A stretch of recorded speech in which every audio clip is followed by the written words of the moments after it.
down. Sounding good. Oh shit.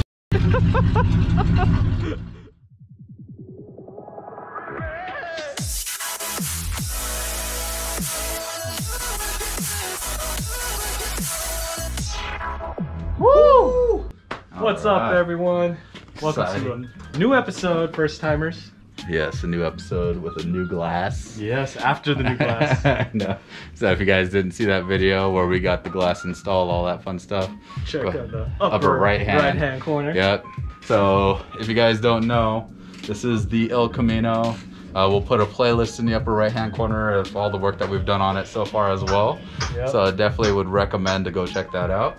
Now, Hiro has always wanted a '69 Camaro. Right. And so since I have a Chevy here that has a 350 small block in it, he wants to see how hard it is to work on. So I have a new water pump and some new gaskets here that we're gonna be installing on the engine here. And right now, I don't know if you guys can see it, but we are pretty much leaking. And so we're gonna be pretty much fixing the leak that's there. Yeah. Our Hiro is. He says he wants to do it all by himself. It's on the front side where the timing chain is, so Yep. might as well replace the water pump, which is what we have. Yep, while we're there. Yeah. So we're there, you can kind of see it. Water pump's already painted black, so we don't have to paint it or anything like that. The new one. Yep, the new one. So we're kind of excited to kind of see what's gonna happen. We let it cool down, we got it on the ramps.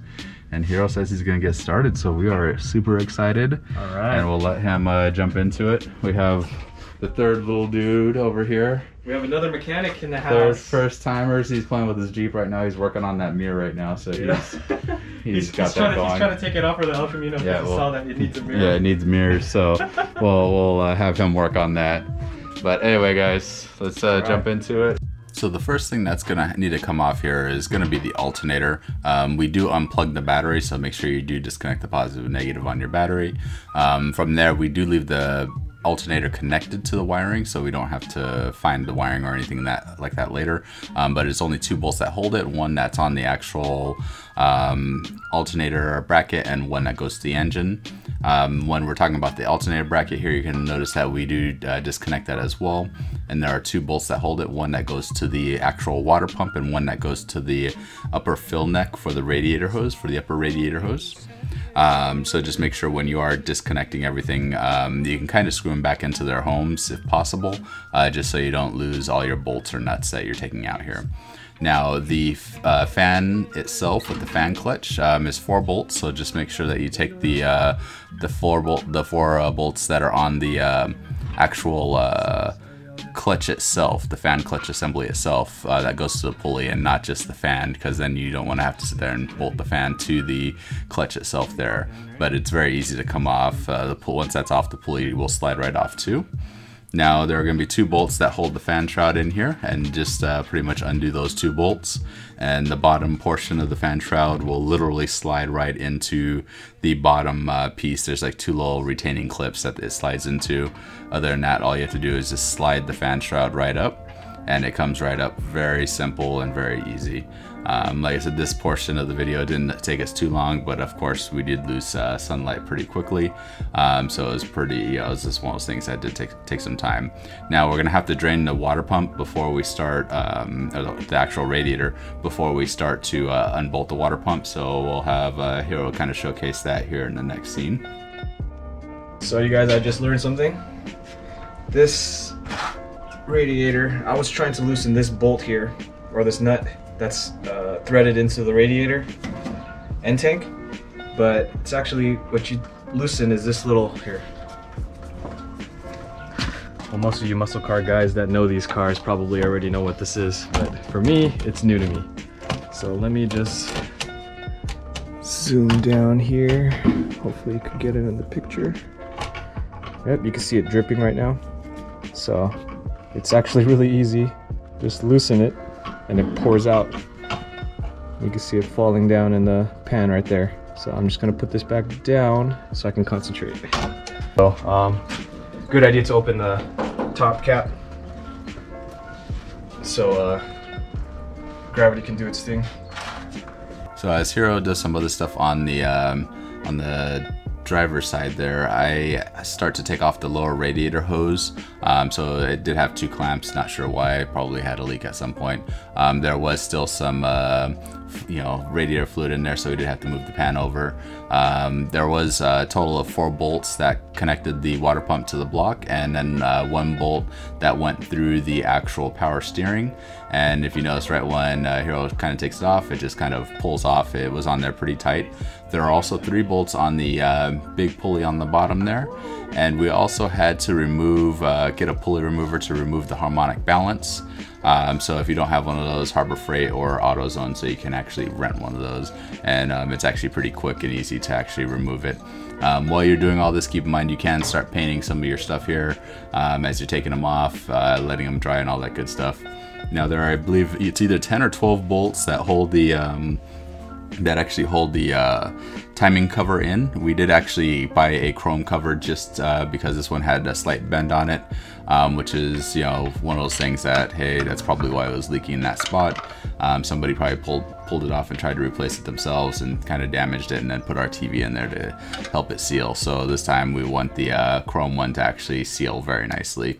Now, as you know, Hiro's trying to use a razor blade, and he's cutting off big chunks at a time, and his goal is to try not to leave big parts, your big gaskets, fragments inside the timing chain or inside the cover.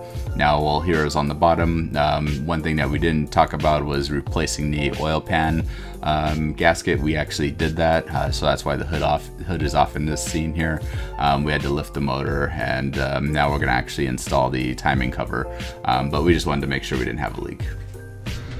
All right, so we got our new chrome piece here. It's not perfectly chromed all the way properly, but it should look good. You can kind of see some of the pitting that's already in there. Backside is kind of like, I don't know. But anyway, we'll see how it works and how it looks, and bolt it all up and see if it leaks. All right, guys, so you can see Hiro down here. Got the new pan on, best part of the motor. So the last time we were doing this, we actually sprayed just the front area of the motor. You can't see I got overspray. I was just trying to cover the engine. I figured that would just at least freshen up the front of the motor, and at least we did the timing cover. And then the new gasket, you can kind of see on there, Hiro has the guides. He's saying everything's lining up amazing, so that is really nice.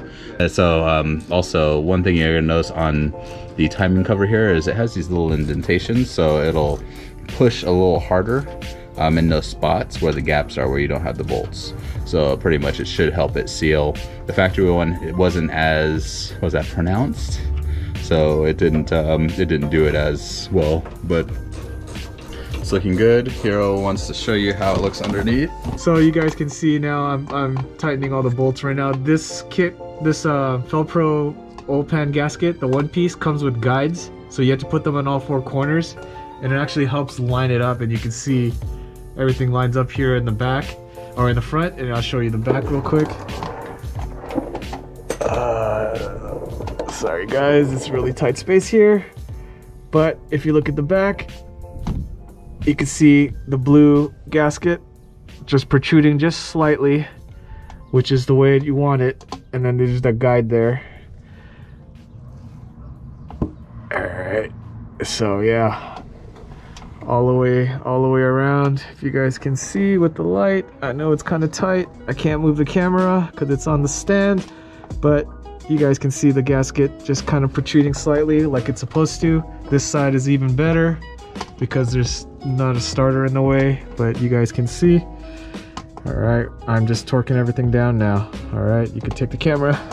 If you guys are wondering how we're holding our gaskets on, we're not using any RTV or anything like that. We're using a product called Gasket Cinch. Pretty much gasket sealer and belt dressing. So it actually is an amazing product. Smells gnarly.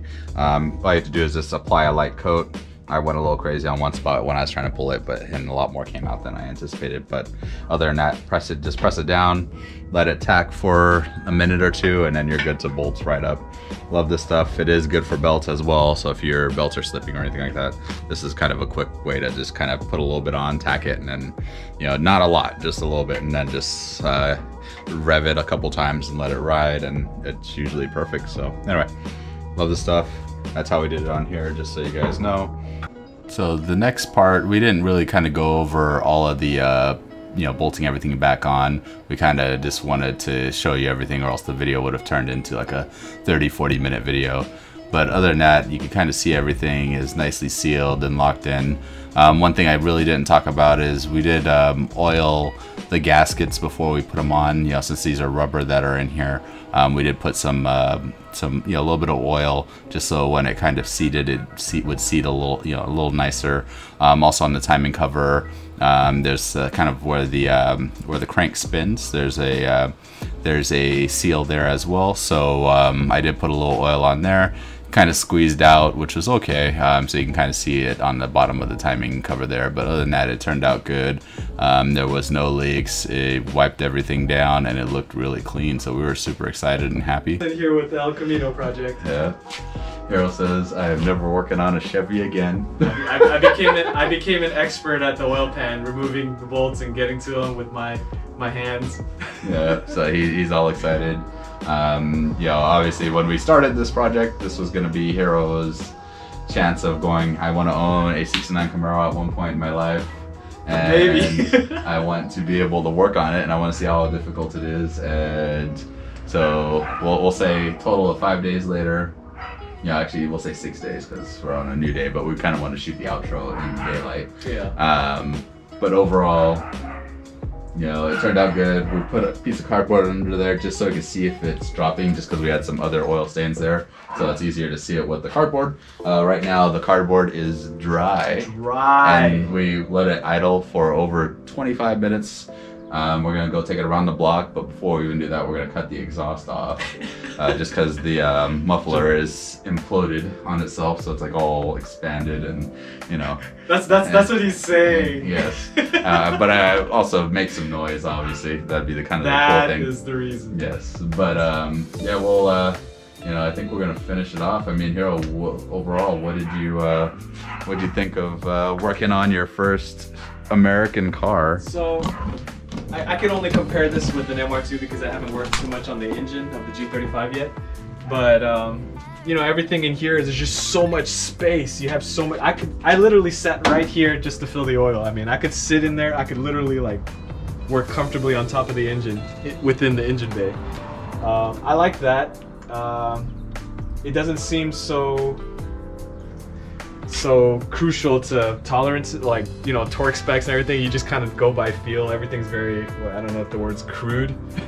I mean, you know, like the lines of the cars, everything. It's just like, you know, if that's what domestic cars are like, then yeah, I mean, I don't mind working on them. If I one day have a 69 Camaro, I would definitely be working on it myself. But the oil pan was a pain, just because this engine's not the original engine for this car, so the oil pan couldn't come out the way we wanted to. So we just had to, you know, just work with it, and we found a way, and it's obviously, we scraped off the old gasket, put the new one on, so we're good there. And it's not leaking anymore, so that's even a better plus, because otherwise, if that didn't fix, we would literally have to pull the motor out. Yeah. And that's a whole other project. At that point, a 454. Yeah! Definitely fun, and a most definite learning experience for me. Yeah, I mean, everything on this car is a learning experience for me. Even chopping off the roof and welding the stuff on and doing patch panels, so everything. It's really fun. I'm having fun. He's like, it's interesting. He's like, it's not my car. I don't have to worry. Exactly. If I break it, I just walk away. I'm out, guys. No, I'm actually more careful for other people's cars than I am myself, on my own. Anyway. Except for those demons that I just gave. Damn. Just kidding. Yeah, so anyways, we're gonna cut the exhaust off and we'll give you a ride around with inside the car with no exhaust. Yep. To close this video out. Anyway, make sure you guys smash that like. Smash that like before we drive anywhere. Smash the like. Smash that like. Smash the like. And if you're new to the channel, subscribe. Subscribe. Hit that subscribe button on the bottom right. Most definitely. Follow us Facebook, Instagram, and TikTok for all our updates. I don't know what TikTok does, but we just people just shake their butts on TikTok. Yeah. So I don't know. We're TikToking guys, so we're doing it. Oh damn! Sounding good. Oh. Don't do that at home, guys. Ramps are gonna come launching.